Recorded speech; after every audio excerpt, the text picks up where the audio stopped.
day one of who knows exactly what or for how long. The new school year in Scotland will see the majority return tomorrow. It simply must go better than that other giant educational experiment.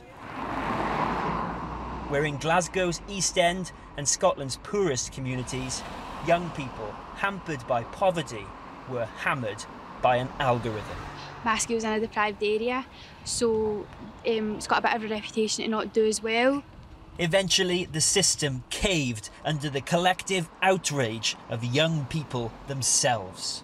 I was predicted to get 2 A's and 3 B's, and then I went on to get an A, a B and 3 C's. How did you feel when you saw those results? I was gutted, to be honest. It's like you're always told to work harder, and then you work harder just to be kicked to the curb again. You're always seen as like second best. Your postcode doesn't determine how clever you are. It doesn't make sense. Scotland's exam regulator's algorithm was based on the past performance of schools, not individuals. It hit the poorest hardest. In some schools in worse off areas, more than half the grades were downgraded from what teachers had painstakingly predicted. At first, Nicola Sturgeon said the results on the whole should stand to preserve the credibility of the system. Well, yesterday she said sorry, and today came a plan to fix it. The next item of business. Grades considered not credible a week ago, reinstated, as Scotland's Education Secretary announced downgraded results would revert to teachers' original predictions. We now accept that concern, which is not without foundation, is outweighed by the concern that young people, particularly from working class backgrounds, may lose faith in the education system and form the view that no matter how hard you work, the system is against you. In the rest of the UK on Thursday, it's A-level results day. Are Wales, Northern Ireland and England ploughing on with systems awfully similar to the one Scotland just scrapped? A new study anticipates more chaos. Unfortunately, it seems like we're going to see a repeat of this crisis in England. We have warned Ofqual and the Department for Education with our report Predicting Futures, which surveyed over 800 students in the UK, and 80% were concerned. We also warned Ofqual and the DfE about predicting grades based on schools' past performances, but unfortunately, it seems that this was not taken into consideration. Look at that. Boris Johnson said yesterday he'll be doing his best to ensure pupils' hard work is properly reflected. Daniel from Peterborough is worried his school's past performance will mess up his results and his offer from Oxford. What's happened in Scotland has really kind of added to that anxiety, because some of the fears I already had before about the use of historic data, for example, particularly considering my school's in a disadvantaged area, have come true. Do you fear then that how people, the past students in your school have performed, might affect how you do on results day? Definitely. I think that if they're using historic data, it will feed into it. I'm not being judged on what work I've done or what I've actually, put in, or any evidence. It's just based off what other people achieved. And I've always kind of believed it's my effort that gets me where I've got. And that's why I kind of feel it is unfair, I would say. In Scotland, there's much to sort out, not least how universities will now cope. But for some, it means a second chance. Did you think this would happen, that the politicians would listen to voices like yours? I didn't really know what to think because of how much rumours were circulated. But I'm just so glad that it's happened. It was a shock, it really was. And I get through it. How do you feel? So happy, honestly, I'm so chuffed. The rest of the UK looks to be relying on an appeal system to put things right. But as Scotland has shown, nothing's inevitable when young people in the poorest areas put up a fight. Well, earlier I spoke to the Education Secretary and Deputy First Minister for Scotland, John Swinney, and began by putting it to him that he doesn't really think these restored exam results are credible. I accept that young people in Scotland have suffered great distress since the moderated results that were put out last week were issued.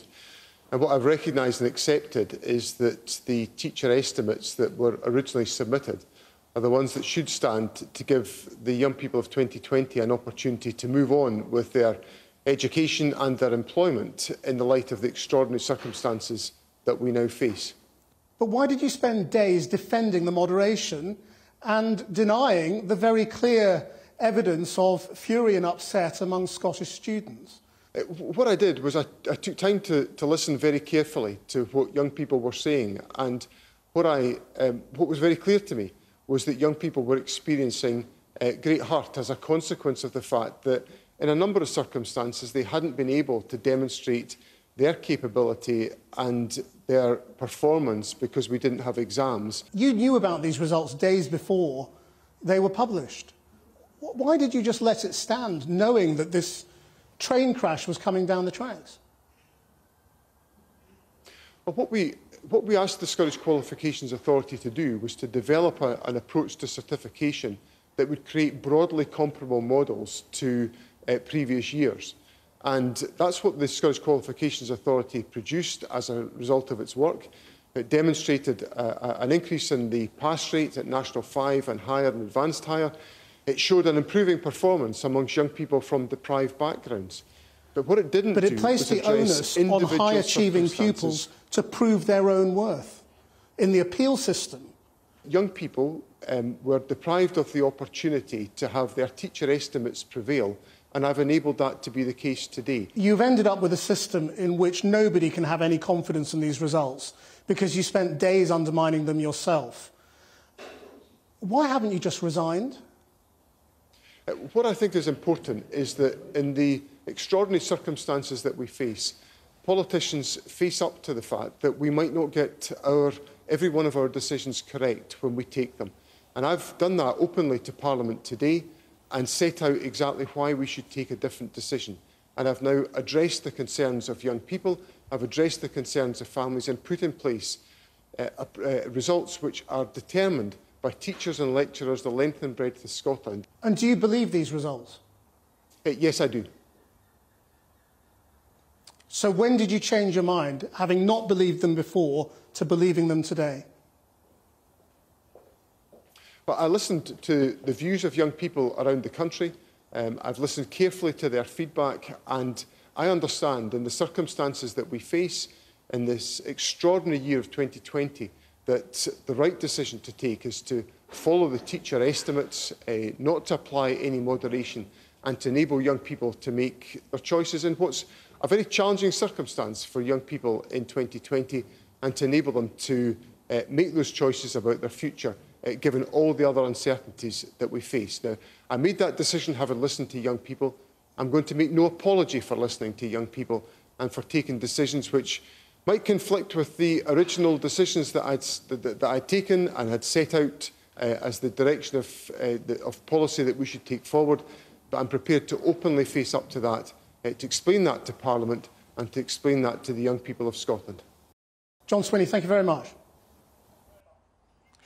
Well, I'm joined now by the Conservatives' new leader in Scotland, Douglas Ross. And I'm sure the first thing you want to do is congratulate students and teachers here in Scotland for this extraordinary achievement, this huge leap in attainment, 85% pass rate in poor areas and a 14% rise in the top grades. Well, I do want to congratulate students who have achieved a great deal in the most difficult year anyone can remember. And for the last week, their own ability has been questioned by the SNP Scottish Government, and the integrity of our teachers has been questioned by Nicola Sturgeon and John Swinney. So I welcome the U-turn that we've seen from them today, but they were brought to this kicking and screaming. And John Swinney just said there he listened to pupils. Pupils were speaking about this a week ago. He changed his mind when there was a motion of no confidence in his position. But education is clearly in a great place in Scotland, isn't it, with these sorts of results? You know, I mean, you should be congratulating the government. Well, I think we do have to congratulate the young people who have achieved these results. It is an extraordinary year, but for the last week, their abilities have been questioned by the Scottish National Party and the Scottish Government. And this U-turn today is more as a result of John Swinney and Nicola Sturgeon worried about losing John Swinney as Education Minister than listening to the chorus of opposition to what had been put forward by the SNP. So do you think the teacher assessments should always have just been taken? And that there was no need for moderation by the Scottish Qualifications Authority? Well, first of all, I think the moderation by the Scottish Qualifications Authority, John Swinney outlined today, he directed them to the level of moderation that they then applied. But do you think that was wrong? Should the teacher's words just been taken? Well, what we suggested as the Scottish Conservatives in opposition was that there should be an option to look at the teacher's grade that was put forward, the prelim results that had been taking place in some parts of Scotland earlier on in the year, and the opportunity for young people, should they wish to sit an exam later on in the year, which will be available south of the border. So we were looking at a range of options. I welcome the move taken today by the Scottish Government, but it's too little too late, because they left vulnerable and worried children for a week concerned about the marks. And as you've already outlined, many of those from more deprived areas had their marks reduced than those in more affluent areas. Right, but this could happen again this week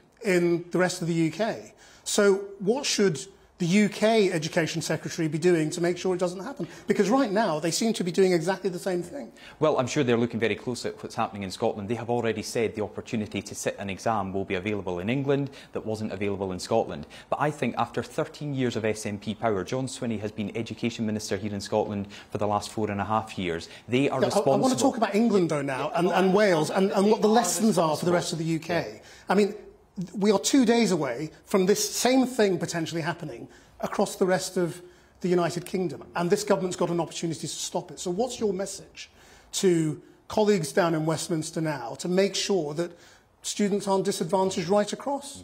Well, as I've already said, I'm sure they will look at what's happened in Scotland today, because but they should scrap it, shouldn't they? The moderation that has taken place in Scotland was clearly damaging to young people and their own abilities and the effort they put in. So should they do the same thing and just take the teachers' assessments and forget about the moderation? Yeah, well, as I've already said, there are other options in England, so we'll find out on Thursday. Well, the option is to take an exam. I'm talking about the exam results that you get on Thursday. Yes. They could all be wrong, couldn't they? Yes, and we've seen that. And the moderation that John Swinney instructed the Scottish Qualifications Authority to take forward was clearly wrong, and he has accepted that. But that was at his direction. But education is devolved in Scotland. The SNP have been in charge of education for the last 13 years. This is not a one-off failure by John Swinney and the SNP. This is at the end of a long list of failures in education and letting our young people down, and it's simply unacceptable. Douglas Ross, thank you very much indeed. Well, after months of online learning, schools across Scotland have been busy getting classrooms ready for pupils to return safely. I've been finding out what they're doing here. Primary 1 will arrive at 8:45 and they will enter through a different gate. They will go straight to their area where they will wash their hands and into their classroom, and Primary 2 will arrive 15 minutes later, and that's so that we don't have that bottleneck of parents when dropping off children. Show me where we're going next. This looks pretty normal, so they're not distanced at all in the classroom. Children of primary school age are not required to socially distance with each other. So our children can work in groups or they can work facing the front. There is still a requirement that children socially distance from the adults in the school. So how do you tell a 5-year-old not to go and touch the teacher? Things that we've been talking to our staff about at the moment might be an air fist pump, or still just emotionally checking in using other ways. But what if one of the students starts displaying symptoms? So the child would be accompanied to the isolation room. But then the whole class has to go into quarantine, effectively. So we would expect that the parent then takes the child to be tested, and I believe that whilst that child is being tested, that public health are gathering information on the other children that were in the classroom and the members of staff that were in the classroom, and my understanding is that if the test is positive, then all of those people would be contacted and asked to quarantine for 14 days. And while some parents may be worried about spreading the infection, others are desperate to get the kids back into school. They learn very quick, they learn a lot, so not having a school for 5 months is a big impact, for the kids. And for these pupils, getting a preview of what's in store for them tomorrow, they're keen to be here. So what do you think is going to happen? I'm hoping that schools go back to normal and we finally get to see all our friends. If there was another lockdown and school had to be closed, what do you think the kids would think? Most of them probably would be devastated. How nervous are the staff about coming back into the situation? I think there's a mixture of emotions. I think there's a bit of excitement because we haven't been in the building, we haven't seen the children for 5 months. There's a wee bit of anxiety about the unknown, the unpredictability and the uncertainties that people can't plan for. So with all of the best will and all of the best risk assessments in place, there's always a level of things that we don't know. Now, in the last few minutes, the UK government has said that a further 1,148 coronavirus cases have been confirmed in 24 hours. That's the highest daily figure since June, and 102 more deaths have been reported across the UK. Meanwhile, Public Health England are due to release a report into how children transmit COVID-19 between themselves as well as to adults, and how susceptible they are to the disease. It's understood that the study will distinguish between children aged under 10 and those aged from 10 to 19. Boris Johnson again insisted today he had no doubts that English schools could reopen safely. Our Health and Social Care editor, Victoria MacDonald, is in the newsroom with the latest. So what do we know about this study? Yes, it's understandable that parents would want some reassurance before their children go back to school, so Public Health England will publish some preliminary findings. The first one will look at outbreaks in school, and we understand that this study will show that these are very rare, and in fact, when there have been outbreaks, it tends to be because there has been high rates of COVID-19 in the community within which the school actually sits. The second study will look at seroprevalence, at antibodies, and again, it will show that there are very low rates in children. Now, it has divided them into the two age groups, and there is some evidence that susceptibility and transmissibility goes up with age, and maybe from about 15 there is more of this, but it is minor. Children are not getting this disease in any great numbers. They're asymptomatic or very minor illness. Now, there's another study from Sweden today which shows that teachers are not also getting COVID-19 in any greater degrees than you would expect. In fact, far less than, say, taxi drivers. So that too should offer some reassurance. Now, Russia has announced that it has approved a vaccine. Is it safe? Is it what the world's been waiting for? Well, they've called it Sputnik 5, so from the space race to the vaccine race. And this is an international race to find a vaccine. Now, they're saying that they have got one. There are some cautious doubts about this, but they say that they have tested on they've used it on 38 people approved, including President Vladimir Putin's daughter. They say that 1 billion doses have been ordered by 20 countries. What they haven't done, we can't see it, is begun phase 3 trials. And those are where you look at safety and efficacy.